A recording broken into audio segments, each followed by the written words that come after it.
तो चलिए अब हम लोग देखते हैं चैनल सेक्शंस पे शियर स्ट्रेस डिस्ट्रीब्यूशन किस प्रकार से बनेगा। चलिए देखते हैं, जब हम आई और टी सेक्शन के स्ट्रेस को कैलकुलेट किए तो अब हम चैनल सेक्शन के लिए भी स्ट्रेस कैलकुलेट करेंगे। तो चैनल सेक्शन का जो स्ट्रेस कैलकुलेशन मेथड है वो सेम है हमारे आई सेक्शन के लिए। तो आई सेक्शन के लिए एक स्टैंडर्ड फार्मूला था, तो उसी तरीके से यहाँ चैनल सेक्शन में कोई भी स्टैंडर्ड फार्मूला नहीं है जैसे हमने टी सेक्शन को सॉल्व किया अभी। तो आपका मेथड और कंसेप्ट वही यूज होगा जो हम अब तक यूज करते आ रहे हैं। तो आप केवल आई सेक्शन पे प्रैक्टिस बना के रखें और एक दो प्रॉब्लम टी और चैनल को अगर हम समझ लें तो उसी तरीके से जिस तरीके से हम आई को सॉल्व करते हैं वैसे ही इनको भी सॉल्व करते हैं। तो देखिए, सबसे पहले हमारा शियर स्ट्रेस का फॉर्मूला क्या होता है, तो टॉप फॉर्मूला इज, और साथ ही साथ हम डिस्ट्रीब्यूशन डायग्राम भी आपको समझाते जाएंगे। तो ये अब तो हमें पता है कि इतने सारे सेक्शंस हमने पढ़ लिया, तो हम ये बोल सकते हैं कि कोई भी बीम हो या कोई भी सेक्शन हो उस पर जो शियर स्ट्रेस है वो टॉप और बॉटम पे क्या है, जीरो। इट मीन्स अगर ये एक चैनल सेक्शन है तो टॉप और बॉटम पे स्ट्रेस इज जीरो। अब देखिए, ये जो जंक्शन हमने शो किया, इस जंक्शन के ऊपर का जो विड्थ है दिस इज कैपिटल बी, और जो जंक्शन का ये जो बॉटम वाला विड्थ है उसके नीचे का जो वेब है दिस इज स्मॉल बी। तो इस जंक्शन पे हम दो बार स्ट्रेस कैलकुलेट करेंगे। एक बार स्ट्रेस कैलकुलेट करेंगे कैपिटल बी के लिए, फ्लैंज के लिए, और दूसरी बार जब हम स्ट्रेस कैलकुलेट करेंगे तो वो स्ट्रेस कैलकुलेट करेंगे हम स्मॉल बी के लिए, जो वेब के लिए। तो हम आई सेक्शन में हमने क्या बताया था कि अगर आपको फ्लैंज का स्ट्रेस चाहिए that is tau F J,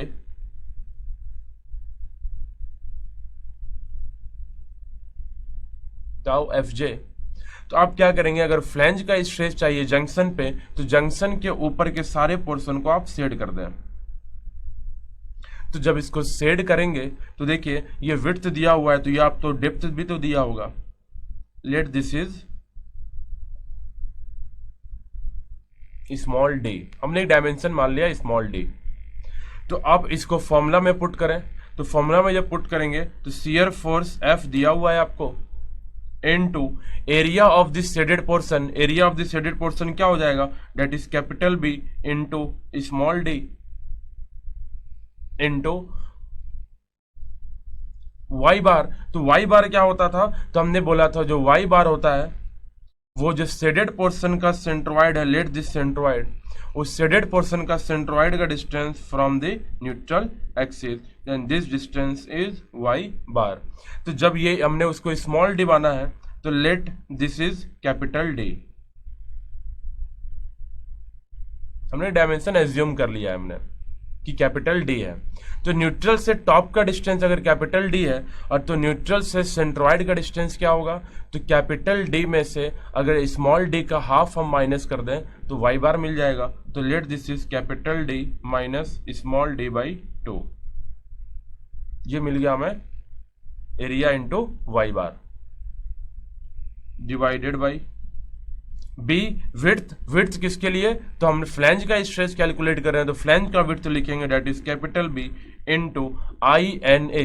तो आपको चैनल सेक्शन का आई एन ए को तो फॉर्मूला आपको पता ही है जो हमने बेंडिंग स्ट्रेस में ही बताया था, it is 1/12 of B D cube minus small B D cube. तो ये जैसे हमने आई सेक्शन का मोमेंट ऑफ इनर्शिया लिखते हैं सेम मोमेंट ऑफ इनर्शिया आप यहाँ पे भी सॉल्व कर लेंगे।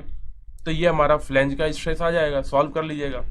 जब ये फ्लैंज का स्ट्रेस आ जाएगा तो वेब का अगर हमें स्ट्रेस कैलकुलेट करना है सेम जंक्शन पे तो हम बोलेंगे फ्लैंज का stress into capital B by small B. तो आप ये भी सॉल्व कर सकते हैं वेब का स्ट्रेस। तो जब डिस्ट्रीब्यूशन डायग्राम फिर ध्यान दें तो क्या दिखेगा हमें, parabolic variation, this is flange. तो बॉटम से भी पैराबोलिक वेरिएशन, ये भी फ्लैंज के लिए। Sudden increase in stress in the web, और फिर न्यूट्रल पे क्या होता था, तो मैक्सिमम।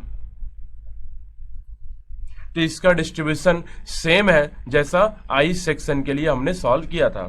तो बताइए जो ये न्यूट्रल एक्सिस है जहां पे हमारा शियर स्ट्रेस मैक्सिमम है, उस मैक्सिमम शियर को कैसे कैलकुलेट करेंगे, then tau max will be equal to, तो टॉमेक्स के लिए जैसे ही हमने आई सेक्शन पे सॉल्व किया तो वैसा ही आप यहाँ पे भी सॉल्व करें। तो जब अब हम पोर्शन को शेड करेंगे, ये कंप्लीट पोर्शन शेड कर दिया जाएगा न्यूट्रल से लेके टॉप सरफेस तक। तो टॉमेक्स की जगह हम लिख सकते हैं it is F into area of this shaded portion. तो बताइए पूरे शेडेड पोर्शन का एरिया क्या है, तो दो एरिया है, एरिया 1 प्लस एरिया 2 इनटू जब वाई बार कैलकुलेट करेंगे तो देखिए अब दो अलग अलग डायग्राम्स हैं, तो क्यों ना हम ऐसा करें कि ए वाई बार को a1 y1 bar plus a2 y2 बार लिख दें।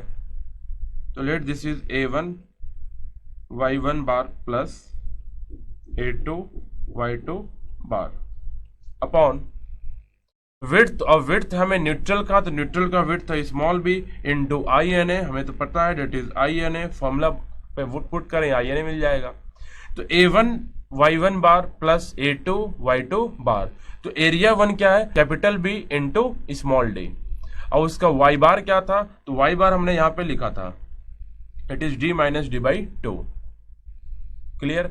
तो a2 क्या होगा, तो a2 is small b into ये डेप्थ, और ये डेप्थ कितना है, तो कैपिटल डी में से अगर हम माइनस स्मॉल डी कर दें तो हमारा ये डेप्थ मिल जाएगा इनटू स्मॉल बी, तो हम लिख देंगे that is a2 into y2 बार क्या होगा, तो ये जो शेडेड पोर्शन है इस शेडेड पोर्शन का सेंट्रोइड यहाँ पे होगा, उस सेंट्रोइड का डिस्टेंस क्या है, तो capital D minus small D, तो d माइनस डी का हाफ। अब वैल्यूज पुट करें और यहाँ से मैक्सिमम शेयर कैलकुलेट कर सकते हैं।